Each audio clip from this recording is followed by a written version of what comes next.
साहित्य के लिए समर्पित है। मैं चंद पंक्तियां और समर्पित करती हूँ। लोकहित में उठी वाणी सदा अपनाई जाएगी। किसका शासन कब तक चला शायद आप भूल जाएंगे, क्या अजर अमर है यही बताने का प्रयास है। लोकहित में उठी वाणी सदा अपनाई जाएगी। मनुजता ही है मजहब बात यह समझाई जाएगी। मनुजता ही है मजहब बात यह समझाई जाएगी। समय की रेत पर खींची लकीरें मिट भले जाए, मगर हर एक युग में सिर्फ कविता गाई जाएगी। मगर हर एक युग में सिर्फ कविता गाई जाएगी। कुछ लोग धर्म के नाम पर देश को जीतना चाहते हैं, लेकिन जो इंसानियत को धर्म मानता है उसी का देश होता है। मैं पंक्तियां समर्पित करती हूं। पृथक हर धर्म होता है, पृथक परिवेश होता है। पृथकता में रहे मिलजुल के यह उद्देश्य होता है। पृथकता में रहे मिलजुल के यह उद्देश्य होता है। जहाँ रहते हो हिंदू और मुस्लिम सिख ईसाई, जो समझे देश को अपना उसी का देश होता है। जो समझे देश को अपना उसी का देश होता है। जो समझे देश को अपना उसी का देश होता है। मैं देवेश कुमार कक्षा 8वीं ब का छात्र आज आप सभी के समक्ष एक कविता प्रस्तुत करने जा रहा हूँ, जिसका शीर्षक है हारा नहीं हूँ मैं। अभी हारा नहीं हूँ मैं, अभी हारा नहीं हूँ मैं। एक और मौका मिला है मुझे, लड़ रहा हूँ चुनौतियों से। सफल होकर दिखाऊंगा तुझे, सफल होकर दिखाऊंगा तुझे। तू क्या समझता है मुझे, तू क्या समझता है मुझे। खो दूंगा अपना हौसला, रोता रहूंगा बैठकर हर पल। मायूस होकर मन बौखला, क्या चुप होकर बैठ जाऊं, क्या मैं चुप होकर बैठ जाऊं। ऐसा हरगिज नहीं करूंगा। नए राह में कदम रखकर कठिनाइयों से नहीं डरूंगा, कठिनाइयों से नहीं डरूंगा। जीवन जंग में जीता नहीं तो कर लिया अपनी आंखें नम। जीवन जंग में जीता नहीं तो कर लिया अपनी आंखें नम। कुछ दिन था उदास बहुत, सोचकर डूबा रहता था मैं गम। मन ही मन उस बात को दोहराते रहता था बार बार। मन ही मन उस बात को दोहराते रहता था बार बार। क्यों नहीं मिली मुझे मंजिल, क्या कमी थी मुझ में सा। मैं लायक तो नहीं इसके, मैं लायक तो नहीं इसके। नहीं नहीं ऐसी बात ही नहीं है। करूं भी तो क्या करूं, मेरे भाग्य मेरे साथ नहीं है। हलचल हो रही है मन में, उदास लग रहा मुझे बहुत। हलचल हो रही है मन में, उदास लग रहा मुझे बहुत। दिल कहता है तू फिर लड़, दिमाग कहता है थोड़ा रो। नहीं मानूंगा किसी की बात, करूंगा सदा अपने मन की। नहीं मानूंगा किसी की बात, करूंगा सदा अपने मन की। टूटे न दूंगा हौसला अपना, थामा हूँ डोर नव जीवन की, थामा हूँ डोर नव जीवन की। अभी अभी तो चलना सीखा, दौड़ में कैसे जीत पाऊंगा। अभी अभी तो चलना सीखा, दौड़ में कैसे जीत पाऊंगा। करके तैयारियां कौशल लेकर मैदान में लड़ने जाऊंगा। फिर देखूंगा सबको ज्ञान से खोलकर अपने त्रिनेत्र को। फिर देखूंगा सबको ज्ञान से खोलकर अपने त्रिनेत्र को। विज्ञान भूमि में कूद पड़ूंगा, चुनकर एक ही पै क्षेत्र को, चुनकर एक ही पै क्षेत्र को। दाएं से बाएं करेंगे उबार, मुझे भी संभल कर खेलना है। दाएं से बाएं करेंगे उबार, मुझे भी संभल कर खेलना है। देने होंगे मुझे उन्हें प्रत्युत्तर, भारी आयुध मुझे झेलना है, भारी आयुध मुझे झेलना है। सीखने होंगे उनके नव तरीके, तभी जीत पाऊंगा उनसे। सीखने होंगे उनके नव तरीके, तभी जीत पाऊंगा उनसे। यदि नहीं सीख पाया कला, हार मान लौटूंगा गुमसुम से, हार मान लौटूंगा गुमसुम से। अभ्यास से अर्जित होगा ज्ञान, नव शक्ति का होगा संचार। अभ्यास से अर्जित होगा ज्ञान, नव शक्ति का होगा संचार। एक बार जीतना होगा मुझे, कोशिश कर लूंगा प्रतिकार, कोशिश कर लूंगा प्रतिकार। धन्यवाद। सुप्रभात आदरणीय प्रबंधक महोदय जी, अध्यापकगण एवं मेरे प्रिय साथियों, आप सभी को मेरा सादर प्रणाम। मैं प्रियांशी भास्कर कक्षा 9वीं आर की छात्रा आप सभी के समक्ष एक कविता प्रस्तुत करने जा रही हूँ, जिसकी शीर्षक है जो इसकी तौहीन करेगा मिट्टी में मिल जाएगा। बदल कर आंसुओं की धार को मैं मुस्कुराती हूँ, बदल कर आंसुओं की धार को मैं मुस्कुराती हूँ। जगाती ओझ की धारा बहुत सुख चैन पाती हूँ। न मेरे शब्द हैं उनके लिए जो देशद्रोही है, वतन से प्यार है जिन्हें उन्हें कविता सुनाती हूँ।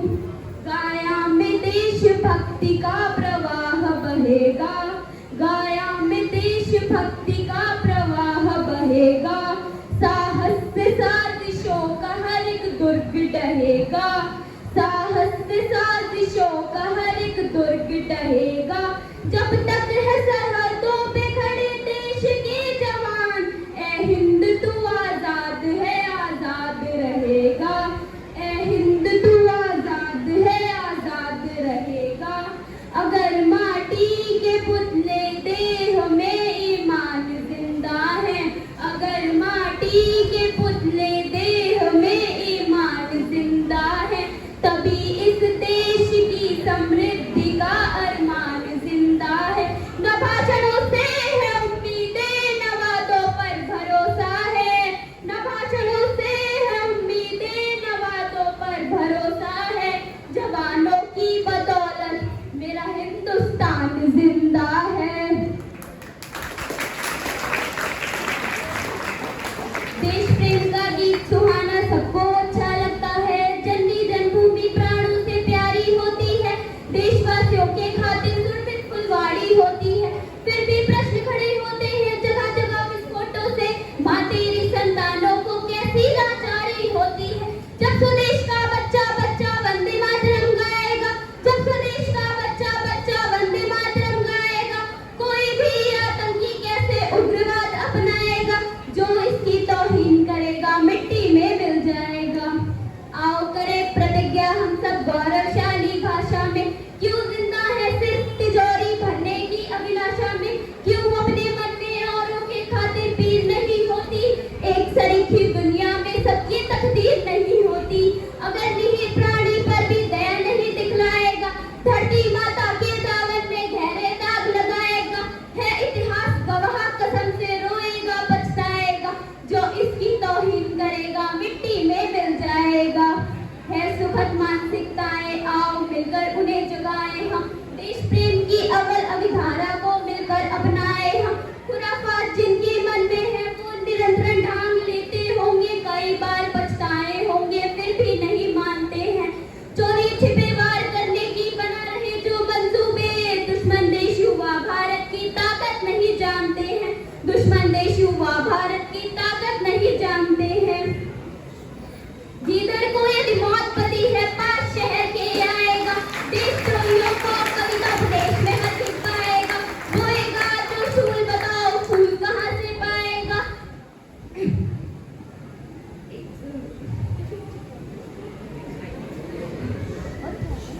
जो इसकी तौहीन करेगा मिट्टी में मिल जाएगा। मैं भारतवर्ष का हरदम अमित सम्मान रखती हूँ, यहाँ की चांदनी मिट्टी का ही गुणगान रखती हूँ। मुझे चिंता नहीं है स्वर्ग जाकर मोक्ष पाने की, तिरंगा हो कफन मेरा यही अरमान रखती हूँ। धन्यवाद। तो मेरा सादर नमस्कार। मैं नैतिक शर्मा कक्षा 9वीं का छात्र आज आप सभी के समक्ष पिता के सम्मान में इस कवि सम्मेलन के अवसर पर पिता के सम्मान में कुछ पंक्तियां प्रस्तुत करने जा रहा हूँ। माँ के सम्मान में तो बहुत लिखा पढ़ा गया है, परंतु पिता के सम्मान में कम लिखा गया है। अस्पताल में मेरा जन्म होने के साथ इनकी शुरुआत होती है। वे कौन थे? मैंने तो पहली सांस भी ना ली थी, उनकी सांसें धड़कनी तेज हो गई। मेरी पहली किलकारें सुनते ही सब में मिठाई बंटवा दी। याद नहीं मुझे कि पहले किसकी गोद में आया था, पर शायद उन्हीं का हाथ था जो सबसे पहले मेरे सर पर फेरा था। हाँ, खाने के वादे थे मेरे घर में, फिर भी खिलौने सजा रखे थे। हाँ, खाने के वादे थे मेरे घर में, फिर भी खिलौने सजा रखे थे। अपने सपने छोड़कर मेरे लिए एफडी में पैसे जोड़ रखे थे। अपने सपने छोड़कर मेरे लिए एफडी में पैसे जोड़ रखे थे। कौन थे वे आदमी? इस लफ्जों की दुनिया से वो अभी भी अनजान था। ना काम, ना दुनिया, ना दोस्त, बस मेरा हंसता चेहरा ही उनकी पहचान था। उन्हें बुखार तो आता था लेकिन दवाई नहीं लेते थे। उन्हें दर्द तो होता था पर बांट नहीं पाते थे। कौन थे वे आदमी? मेरी जवानी के साथ वो बूढ़े तो हो रहे थे लेकिन दर्द ने उनके पैरों को इतना जकड़ रखा था वो मेरे साथ नहीं दौड़ सकते थे। जवानी मुझ पर चढ़ती गई, बाल उनके सफेद होते रहे। जवानी मुझ पर चढ़ती गई, बाल उनके सफेद होते रहे। जो आंसू मेरी आंखों से रोते थे, जो आंसू मेरी आंखों से रोते थे, आज वही आंसू उसकी आंखों से रोने लगे। आज वही आंसू उसकी आंखों से रोने लगे। घुटनों से लेकर चलने का सफर उसके साथ तय किया। घुटनों से लेकर चलने का सफर उसके साथ तय किया। जवानी मुझे दौड़ने के लिए कहने लगी पर वो मेरे साथ नहीं दौड़ सकता था। जवानी मुझे दौड़ने के लिए कहने लगी पर वो मेरे साथ नहीं दौड़ सकता था। उन्हें बीच राह में बेचारा छोड़ देना चाहता था मैं। उन्हें बीच राह में बेचारा छोड़ देना चाहता था मैं। आखिर भूल जो गया था कौन थे वे आदमी, क्योंकि पैसे जो कमाने लगा था मैं। उनकी हर नसीहत गुस्सा दिलाती थी। और बेटा ठीक तो है, ये हमदर्दी सीने में आग लगाती थी। ये हमदर्दी सीने में आग लगाती थी। प्यारे पापा, बड़ी नाइंसाफी हुई तुम्हारे साथ। लोग माँ के बारे में तो गीत लिख गए, बड़े बड़े कसीदे कह गए और आप पीछे रह गए। इसको दिल पे मत लगाना, सबको माफ कर देना। आप क्या हो किसी को एहसास भी नहीं है। आप अपनी कुर्बानी लिख पाए वो कलम तो विधाता के पास भी नहीं है। वो कलम तो विधाता के पास भी नहीं है। धन्यवाद। जैसे तैसे कटता सभी का किंतु वर्तमान, जैसे तैसे कटता सभी का किंतु व्यापक भविष्य की कहानी होनी चाहिए। मरकर एक रोज जाना सबको पड़ेगा, मरकर एक रोज जाना सबको पड़ेगा। मरने के बाद भी निशानी होनी चाहिए। अश्रुओं की धार के समक्ष घटने न देंगे। हिंद वाली बेटी स्वाभिमानी होनी चाहिए। हिंद वाली बेटी स्वाभिमानी होनी चाहिए। वक्त आ पड़े तो बैरियों का वक्ष चीर डाले। लक्ष्मीबाई जैसी मर्दानी होनी चाहिए। आप सभी को मेरा सादर नमस्कार। मेरा नाम भूमिका कांडपाल है तथा मैं कक्षा 10वीं की छात्रा आज आप सभी के समक्ष महारानी लक्ष्मीबाई को एक कविता समर्पित करने जा रही हूँ। कविता एक शब्द चित्र से प्रारंभ हो रही है। मेरे साथ यात्रा कीजिएगा और थोड़ी देर के लिए सोच लीजिएगा कि 1857 का समय है, देश गुलाम है। मैं पंक्तियां समर्पित कर रही हूँ। निर्जला शुष्क सी धरती पर, निर्जला शुष्क सी धरती पर मानवता जब कुंभलाती है। जब घटा टोप अंधियारे में स्वातंत्र घड़ी खुलाती है। जब नागफनी को पारिजात के सदृश बताया जाता है। जब मानव को दानव होने का बोध कराया जाता है।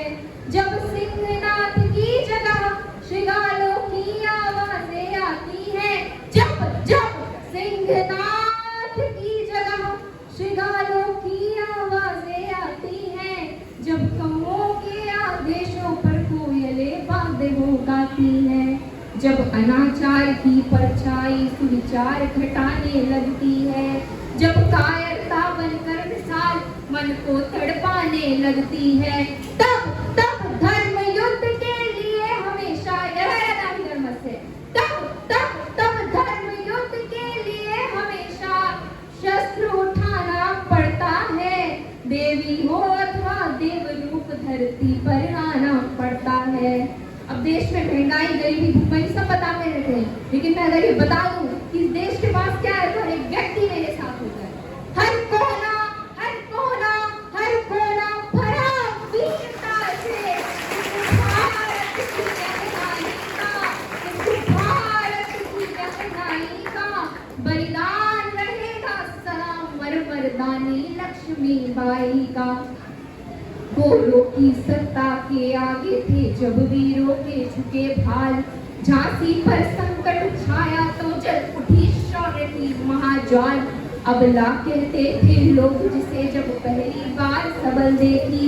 भारत क्या पूरी दुनिया ने नारी की शक्ति प्रबल देखी। लेकर कृपाल संकल्प किया, चुनाव आ रहे हैं, घोषणा पत्र भी बांटे जाएंगे। अब उन देवी का घोषणा पत्र का जरा सुनिए। लेकर कृपाल संकल्प किया, निज धरा नहीं बटने दूंगी। मेरा सिर चाहे कट जाए, अस्तित्व नहीं कटने दूंगी। पति परम धाम को चले गए, परिस्थितियों को मत कोसिए। पति परम धाम को चले गए, मैं हिम्मत कैसे हारूंगी। मर जाऊंगी समरांगण में या तो गोरों को मारूंगी। गोरों की सेना पर रानी, गोरों की सेना पर रानी दावानल बनकर छाई थी। रणचंडी ने खप्पर बनकर तब अपनी प्यास बुझाई थी। उड़ चला पवन के वेग, पवन और बादल नाम के दो घोड़े। उड़ चला पवन के वेग पवन, बादल बन बरस गया। चपला सम तलवारें चमकी, दुश्मन पानी को तरस गया। चपला सम तलवारें चमकी, दुश्मन पानी को तरस गया। अब एक बात कहने जा रही हूँ, उसे स्वीकार कर लीजिएगा कि अगर 1857 के समय तत्कालीन ग्वालियर प्रेसिडेंट महारानी लक्ष्मीबाई का साथ दे दिया होता तो मैं अतिरिक्त लड़ाई नहीं लड़नी पड़ती, हम आजाद हो गए होते। रण बीच अकेली डटी रही, साहस के तब बारे थे। एक कहानी का उल्लेख करने जा रही हूँ जो महारानी लक्ष्मीबाई के जीवन में उस समय घटित हुई। यदि आपके घरों में, आपके परिवारों में घटित हो या घटित हुई हो तो मुझे बताइएगा। रण बीच अकेली डटी रही, साहस के तब बारे थे। साहस के तब बारे थे, दुश्मन से बाजी जीत गए पर हम अपनों से हारे थे। अपनों से हारने की परंपरा। त्रेता में मदलोलुप होकर, त्रेता में मदलोलुप होकर भाई को जब लड़वाता है। द्वापर में राज्य हड़पने को जब महायुद्ध हो जाता है। सत्ता को अक्षुण्ण रखने का, सत्ता को अक्षुण्ण रखने का जब लोभ मोह आ जाता है, तब गद्दारी का कुटिल भार उसके माथे लग जाता है। तब गद्दारी का कुटिल भार उसके माथे